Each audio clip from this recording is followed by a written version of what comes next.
ध्यान के बाद नींद क्यों आती है? हमें बहुत बहुत नींद आती है, आंखें खुलती नहीं है हमारी। स्वाभाविक है, आपका मस्तिष्क रिलैक्स हो जाता है, और जब रिलैक्स हो जाता है तो रिलैक्स किसे पसंद नहीं है। आलस्य, लस्य, कहीं उसमें आनंद है, थोड़ा सा, ज्यादा नहीं। और ज्यादा देर आप सो भी नहीं सकते। आप आंखें बंद किए पड़े हैं, लेकिन विचार तो फिर भी चल रहे हैं, वो चित्र फिर भी घूमे चले जा रहे हैं। फिर आप कहते हैं मैं विचार करते करते सपनों में खोया रहता हूं। ये आपके सवाल नहीं है, ये मेरे साथ भी ऐसा ही है, सबके साथ ऐसा ही है। और ये कब तक ऐसा है? हमारा बुद्धि का दिया हम ही बुझा लेते हैं। उस दीपक को जले रहना चाहिए था। हमने अमृत मंथन की कहानी सुनी है, जब देवताओं और असुरों ने वो अमृत का घट प्राप्त कर लिया था। झगड़ा शुरू हो गया, इसको तो हम पिएंगे, देवता कहते हैं हम पिएंगे। छीना झपटी में वो पता नहीं कहां कहां, नासिक, हरिद्वार, प्रयागराज और भी उज्जैन वगैरह में वो कुंभ रखा था, बाकी जगह वो रखना भूल गए। इस सब का सब आपके अंदर का महात्म्य है प्रभु। हम बताएं तो बताएं कैसे? उस प्रभुता से जब आप संपन्न हो जाते हैं, उसके नजदीक ज्यों ज्यों आप पहुंचना शुरू करते हैं, उस महासूर्य के नजदीक जब हम पहुंचते हैं, तो हमारी आंखें उस प्रकाश में बंद हो ही जाती हैं। हो ही जाना चाहिए। इन आंखों में रोशनी उसी सूरज की है जो आपके अंदर दमदमा रहा है। और जैसे ही आप उसके नजदीक जा रहे होते हैं, तो उतने प्रकाश में ये आंखें देखेंगे क्या? वो छोटा सा दिया उस सूरज में जाकर के समा जाता है, आप ही गुम हो जाते हैं कुछ क्षण के लिए। यदि हम अमृत मंथन की कहानी पे ध्यान दें, तो भगवान विष्णु ने मोहिनी रूप बनाया है, पुरुष रूप से नहीं बांटा है उसको। मोहिनी रूप, स्त्री रूप, सर्वांग सुंदरी, उस घट को लेकर के बारी बारी से अमृत पिलाने का नाटक करती है। ये नाटक आप ही करते हैं, आप ही हैं वो विश्व मोहिनी। आप मत मानो, ये ध्यान की प्रक्रिया का एक अंग है। जब आप उस जगह से गुजरते हैं, उस साक्षी पने से गुजरते हैं, वो मोहिनी मां, मोहिनी माया अमृत बांटने से पहले सूरज और चांद को प्रहरी के तौर पर नियुक्त करती हैं। तुम दोनों देखते रहना, कोई असुर अमृत ना पी जाए। तुम्हारी ड्यूटी है सजग रहना। हमारे अंदर बारी बारी से सूरज और चांद दोनों जाग, जिसको आप साक्षी कहते हैं, कहीं उस चांद को आप, अपनी उस चांदनी को आप थोड़ा देख तो लो। ये चांद में प्रकाश है भी या अंधेरा किए बैठे हो? यदि आपने अंधेरा कर दिया है, तो वहां तो अमृत कोई और ही पी जाएगा।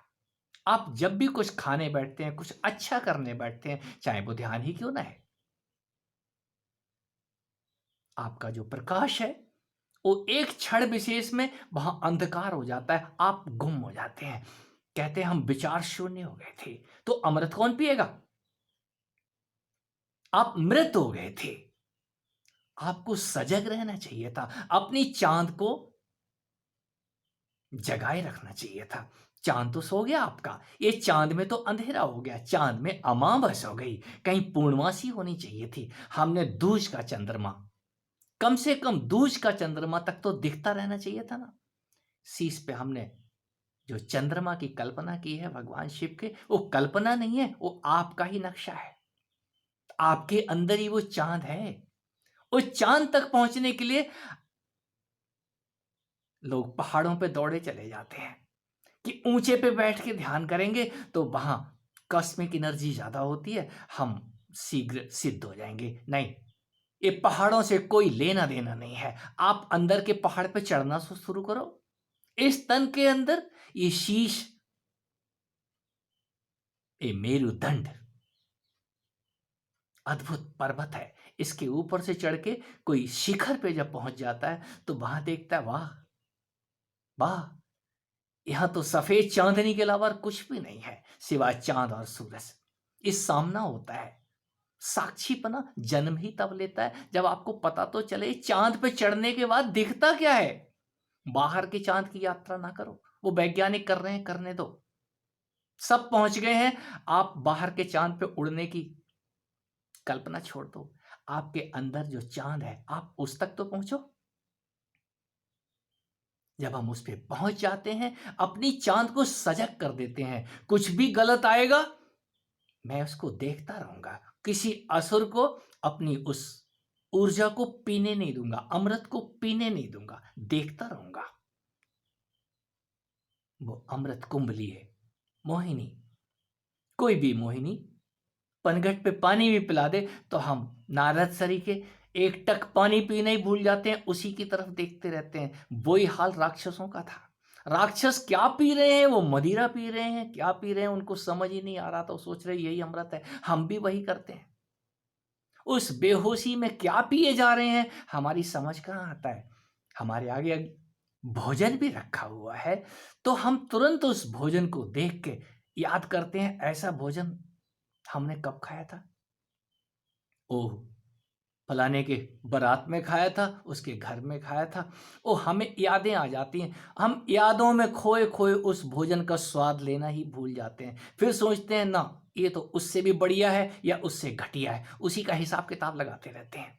ये हिसाब किताब का मतलब ही है आपके विचार वो राक्षस उस स्वाद को चट कर गए, आप उस स्वाद को लेना भूल गए।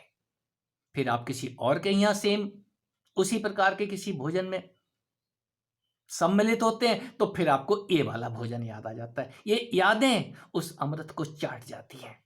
ये यादें इतनी ज्यादा इकट्ठी हो जाती हैं, ये यादें उस जलते हुए दिए को, उस चांद को काला कर देती हैं। इतनी ज्यादा जानकारी आपके सिर में घुस जाती है, ये चांद अमावस का हो जाता है। तो क्यों ना नींद आए। तो नींद किसे पड़ोसी को आएगी, हमें ही आएगी ना। और जब हम नींद से जागते हैं फिर ध्यान करना शुरू कर देते हैं।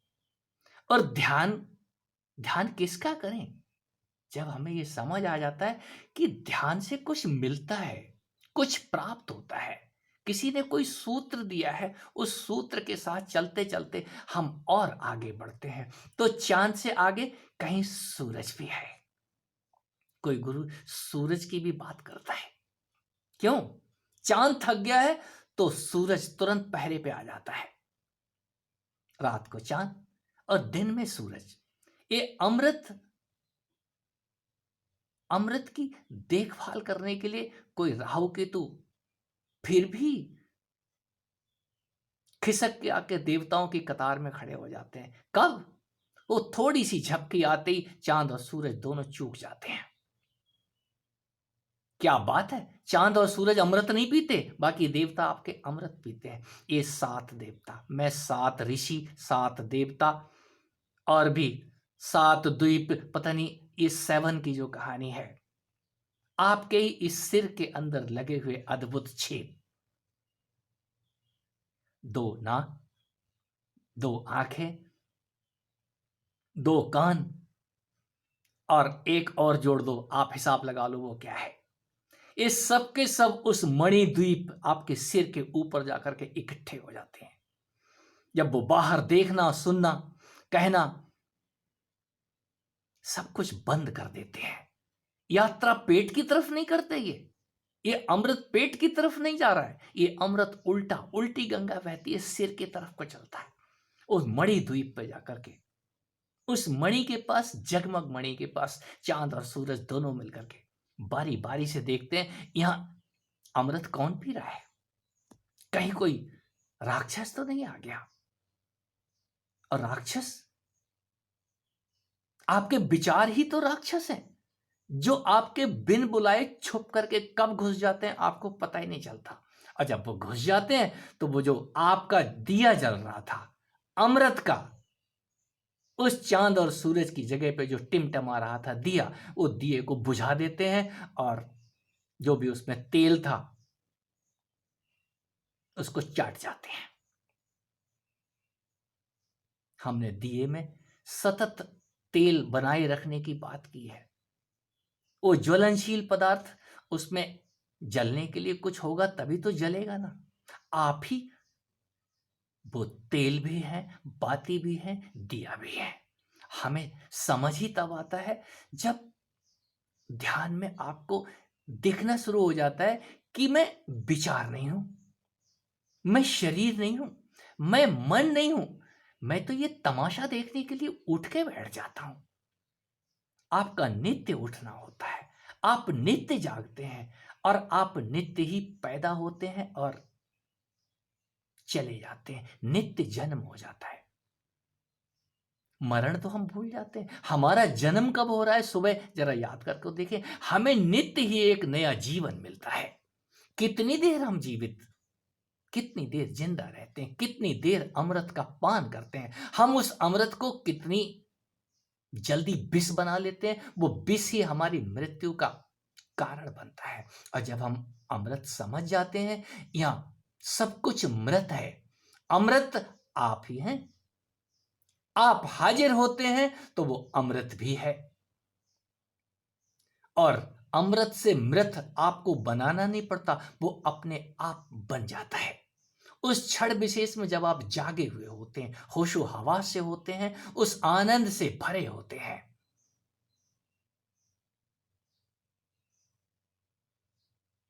आपके अंदर जाग आनंद देती है। जब आप आंख खोल के किसी चीज को देखते हैं, कानों को पूरा सजग करके हम किसी बात को सुनते हैं, और जब कहने की बारी आती है, जब कहने का भाव होता है, तो हम सजग होकर के जब बोलते हैं, तो हम कहते हैं वो जब बीड़ा बजाते थे तो सबकी सब प्राणी स्तब्ध हो जाते थे। स्तब्ध हो ही जाना चाहिए, ऐसा ही है।